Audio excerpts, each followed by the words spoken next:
¡Ay, güey! No hay nada. What's up, everybody, and welcome back to my YouTube channel. Bienvenidos para atrás al canal de su compa Scarface. Ya saben que andamos por todos lados. Thank you to everybody that watches the video. Welcome back to my YouTube channel. As you can see, Sapphire has an invisible motor. There's nothing here. No hay motor. ¿Qué pasó? So we're at Bomberos Performance. We're gonna talk to Boyd and see what's going on. Where's my motor? Let's go check it out. Man, I love coming here. I like the smell of oil. What's up, brother? And gas and E85 and tires. It smells great in here. Hey, what's going on? What's up, man? What's up, Boyd? What's up, my boy, Boyd? How you doing? I was outside and I saw the truck, the motor's out. So did I hurt it a little bit or what? Not a little bit, a lot. Hey, before we get started, look, I brought you a little something of our the new newest one. merch. Check it out. Cool. Tell me what you think about it.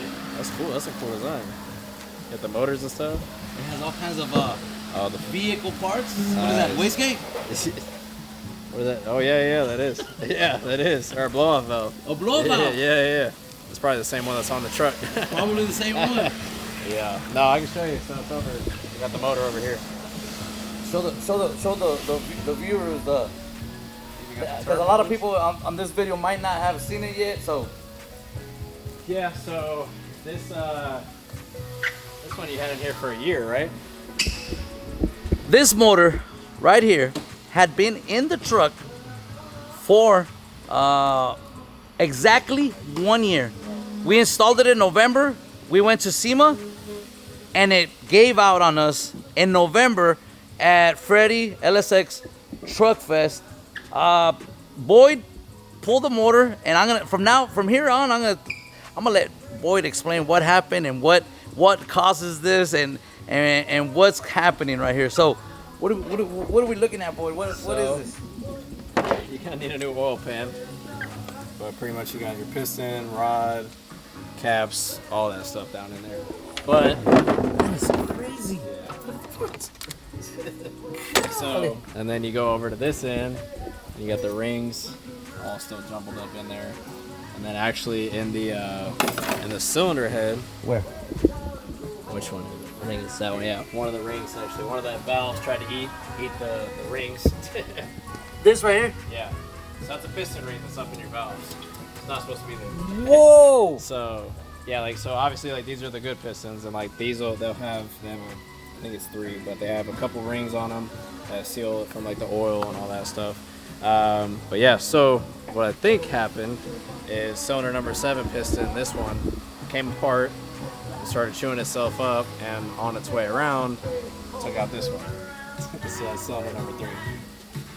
Yeah. So that's exactly how it was whenever we took the head off. And I mean, it's a stock motor. Everything's kind of brittle, so I mean, they're solid pieces, but in stock form. But when stuff starts coming apart, it's carnage in there. So pretty much it damaged a lot more things than we thought it was going to. Your oil pump's around here somewhere, but it messed up the gears a little bit and the oil pump. So we're gonna have to replace that one. Yeah, this is a pretty bad catastrophic failure. Whoa. But it didn't window the block. I mean, it messed up the sleeve. You can see all in there, all the sleeves are messed up. But yeah, this motor's not savable. Damn it. So look, check it out. Grab the camera. Yeah. And look what this shirt says. This is a brand new shirt too. Burn them, break them, fix them, repeat. Yep. That's exactly these words is what happened right here. Right. This shirt was made because this happens. Yeah. And I need to get you one of these. I just grabbed that first one, but Nah, you need cool. I one. like that. You need one of these as well, because this happens to you Right. also. Yeah. I mean, not a lot, but. All right. Yeah, So, do you think the way the turbo was way back there and the setup that it had might have caused something like this? Because you already had told me several times, hey, we need to change it. Right. We need to at least move the turbo forward. We need to take it off. We need to do something, because every time I brought it, you had issues with the tuning.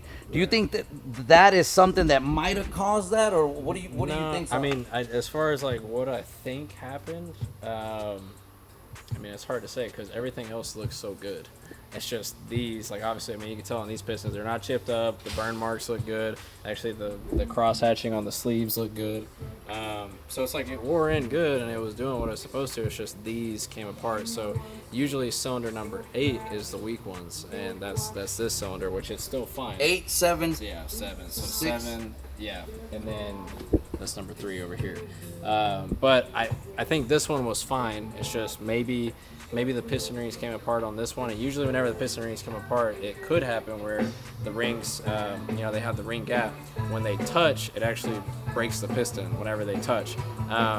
So I mean, that could have been a thing too. Maybe one of the rings grabbed and touched, and then it broke this piston. And when it sent all the chunks through there, it just caught this one on the other side. So, I mean, that's kind of what I think happened. Why it happened, I don't know. I mean, it's a stock motor. It's being abused. I mean, anything. I mean, if this was like a purpose-built motor for what you're doing, then we'd have to point at something. Hey, but at the same time, these Coyote motors can take a beat. Yeah. I mean, it took a beating from you for a whole year. I mean, it was caught on fire, overheated. It caught on fire twice. It overheated a couple times. Yeah, so I mean, it's been through a lot. I mean, and like I said, all the other cylinders look great.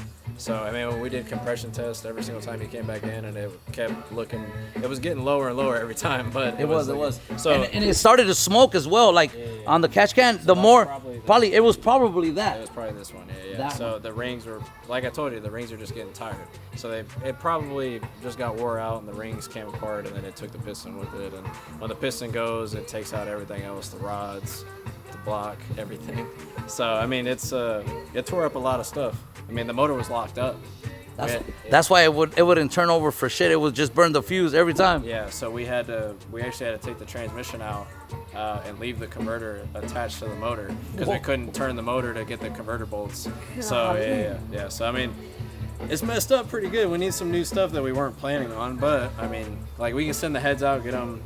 A machine shop can go through them and fix what's messed up with those, and then we'll just get like a new oil pan, a new oil pump and stuff. And we will, and they say that these Ford heads are the best ones to go with. That if you go aftermarket, they don't work as good as these. Have you heard that before? Yeah. So I actually talked about that on the podcast, but they, like a stock F-150 head is really, really good. A stock Coyote head, there's really not many differences, but the stock heads and, on stock port is really, really good. You don't need to port them, especially for what you're doing. You really don't need to do that. But I mean, really, like the only thing, if you wanted to upgrade the heads, the only thing that you really need to do is put valve springs in them. And then that's, for higher boost applications, that's what we do. But we leave the stock port. And, the guys who want to spend the money, there is a little bit of horsepower to be made when you port them, but it's like the HP per dollar it's not really worth it. Are we gonna do that to these heads so we can have a little bit more of the boost, or we don't need it? You don't need it, but I mean, if you want to, you can. Will it hold a little bit better throughout the year? Or? It's not going to be like a durability thing. No. It's not going to like increase the durability of anything. So I mean, it's kind of going to be the same setup as it was motor wise, and then it's going to it'll last hopefully a whole nother season for you. Hey, so after saying all this and stuff and looking at the catastrophic failure, we decided to go a different route. Why don't you tell them what we're gonna do to this truck? And I actually have on the boost setup. Yeah. Oh, what are we doing? Are we still going single turbo? Are we Nah. taking the turbos off? What are we doing? So we're taking them out. We're doing a twin turbo setup.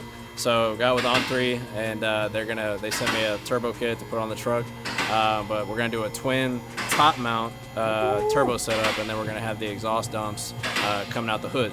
So you'll have the exhaust pipes out the hood for the flames and all that stuff, and you'll be twin turbo. It'll be a lot better of a turbo system than you had before. It'll have oil turbos instead of oilless, so you don't have to worry about greasing them and all that stuff. So basically swapping it over to the same kit that like the Midnight F-150s have. Ooh, the Midnight F-150s. I was talking to Russell, and Russell said, I know Boyd is gonna do good with this twin turbo setup. He said if he tunes it with a good tune, that truck should run way better and longer than what you had this time. Is that Yeah. something that Yeah, is no, true? I mean, you're gonna be, so you're putting a fresh motor in it, and then everything's gonna be fresh on that side of it. You're putting a good turbo system in there, that everything's just gonna be flowing way more efficiently. So what you had before, like you mentioned, I mean, it wasn't the most efficient. It had a lot of back pressure and like just intake air temps and stuff like that. I think weren't that back that great. pressure was the one that was killing me. Yeah, so I mean, that could have been a deal that. I'm about to go get the turbos so you guys can check them out. But I waited to hear this turbo.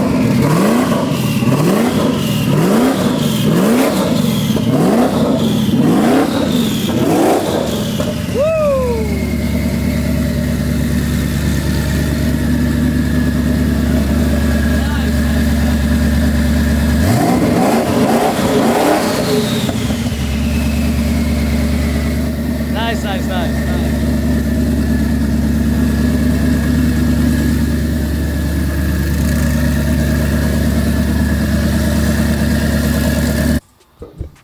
So check it out. What do you think? That's crazy. Knowing what they were before, when I gave them to you, that's crazy. It doesn't even look like the same turbos, right? I don't know how he did that. Hey, and then right here it had on 3 Right, yeah. performance, right? Yeah, so they have in the casting, like this is real like porous aluminum, I guess. It was real porous. Yeah, so they put on 3 performance in the casting, and I guess he sanded that down. Hey, this popping out on top, because Yeah. we're probably gonna run a lot of these events.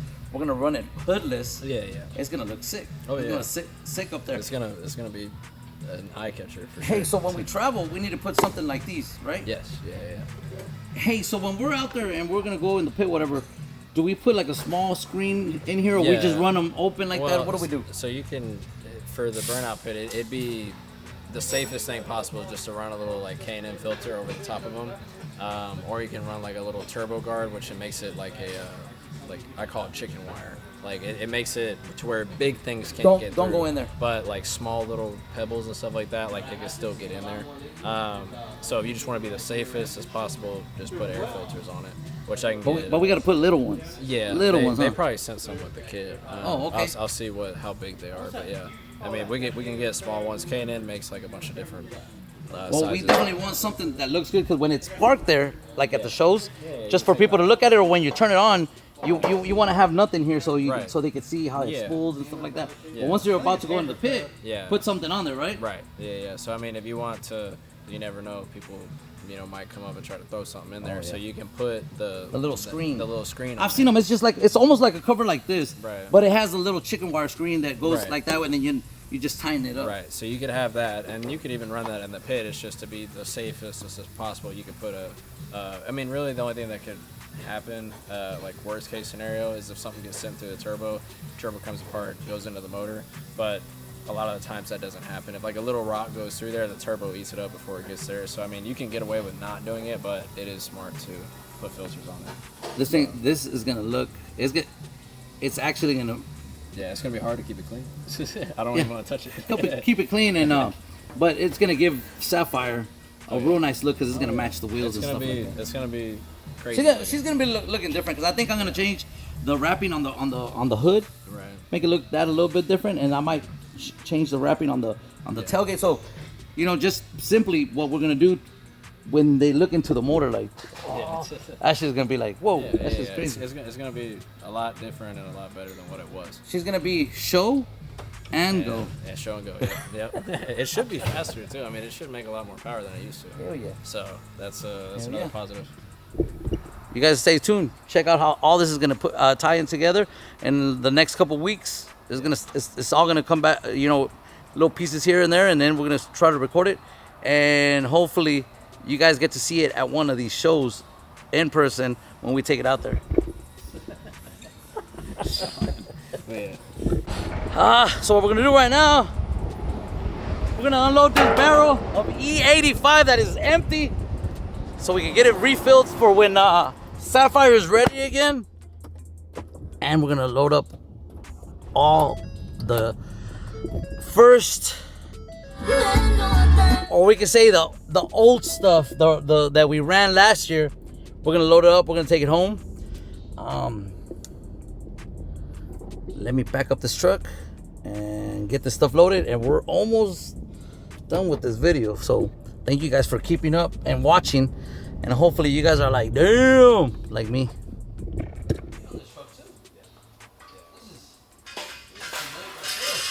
I'm so happy to see this.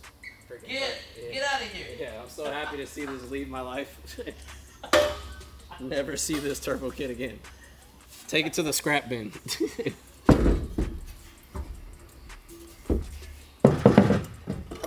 Well, we're doing a change for the best. Look at that.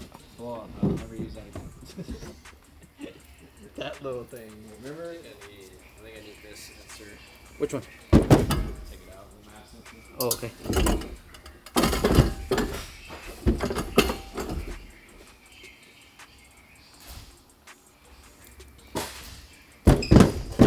What about this sensor? Some of the wiring on it. Uh-huh. Peter was saying that it's so burned up. Okay. It's got my money in. Can wire anything.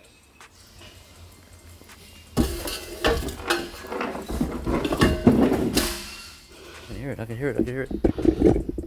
All right, guys. Well, this concludes this video. Tell them real quick the name of the podcast you came out, if they want to go check it out, and also your YouTube channel, and how can they find you, and how can they look you up also on Instagram. I think on the last video, a couple of you guys came over, so I appreciate that. But Boyd Bombera on YouTube, and then I was just on the Go Hard podcast, which a lot of you guys probably already watched. But that just released recently, and then actually I think this week I'm gonna have another one with them come out with me and a special guest. All right. So yeah, Go Hard podcast, and then Boyd Bombera on YouTube for the personal stuff. Awesome. Check them out. Your boy Scarface. Make sure you guys like, subscribe, drop a comment if you like what you're watching. If you have any questions, ideas, let us know. I like to read the messages you guys leave. Pero por ahorita nos despedimos. Su compa Scarface. Ya saben que andamos por todos lados.